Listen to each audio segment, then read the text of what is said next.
నాగార్జున సాగర్ సభలో deputy CM Bhatti Vikramarka మాట్లాడుతున్నారు. Live చూద్దాం.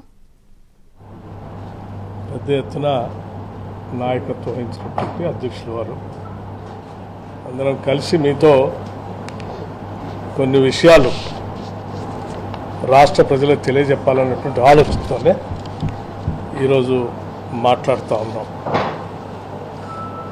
ముఖ్యంగా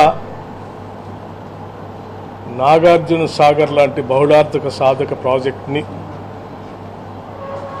దర్శించుకోవటం, ఇక్కడ ఉన్నటువంటి అనేక రకాలైనటువంటి ఫలితాలని, రాష్ట్ర ప్రజలకి పనికొచ్చేటువంటి ఫలితాలను చూడటం మా అందరి అదృష్టం కూడా. ఆనాడు మహానుభావులు జవహర్లాల్ నెహ్రూ గారి దగ్గర నుంచి ఇందిరాగాంధీ గారు లాంటి వాళ్ళు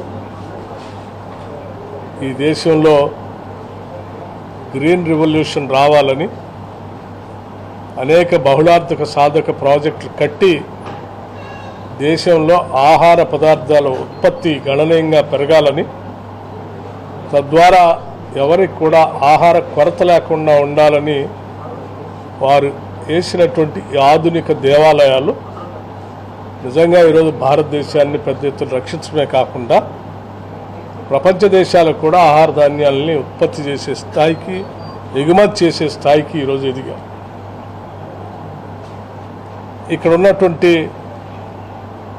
పవర్ ప్రాజెక్ట్, హైడల్ పవర్ ప్రాజెక్టుకు సంబంధించి నిజంగా మరి 1978 ఆ ప్రాంతంలో మొదలుపెట్టినటువంటి ఈ power project, reversible pumping power project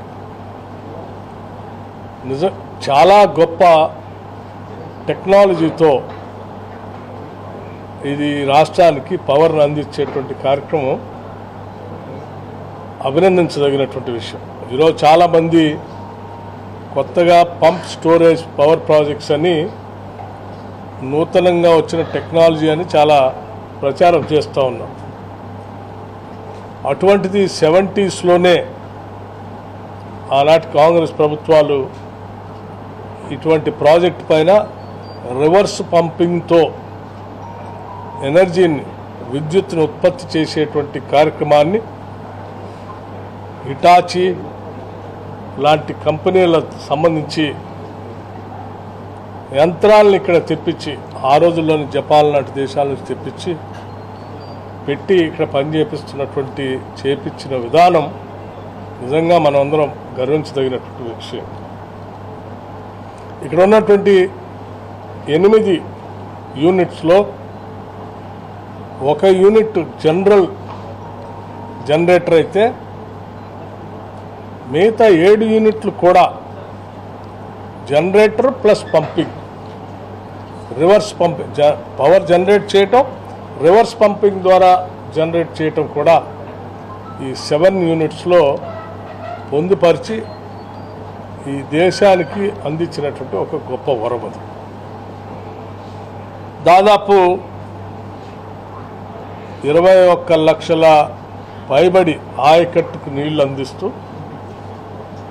815 మెగావాట్ల పవర్ ఉత్పత్తిని, హైడల్ పవర్ ప్రాజెక్ట్ ఉత్పత్తి చేస్తూ ఆ రోజుల్లో కట్టినటువంటి ప్రాజెక్ట్ ఇప్పటికి కూడా అటు పంటలు పండిస్తూ ఇటు వెలుగులు చూపుతూ నిజంగా చాలా గొప్ప విషయం. ఇలా రాష్ట్రంలో ఉన్నటువంటి హైడల్ పవర్ ప్రాజెక్టులన్నింటినీ కూడా ప్రత్యేకంగా వెళ్ళి వాటన్నిటినీ పర్యవేక్షించి రివ్యూ చేసి వాటన్నిటినీ ఫంక్షనాలిటీ అద్భుతంగా ఉండేటట్టు చేసే కార్యక్రమాన్ని తీసుకునే చర్యలో భాగంగానే ఈరోజు Nagarjuna Sagar hydel power project visit చేయడానికి ఇక్కడ రావటం జరిగింది.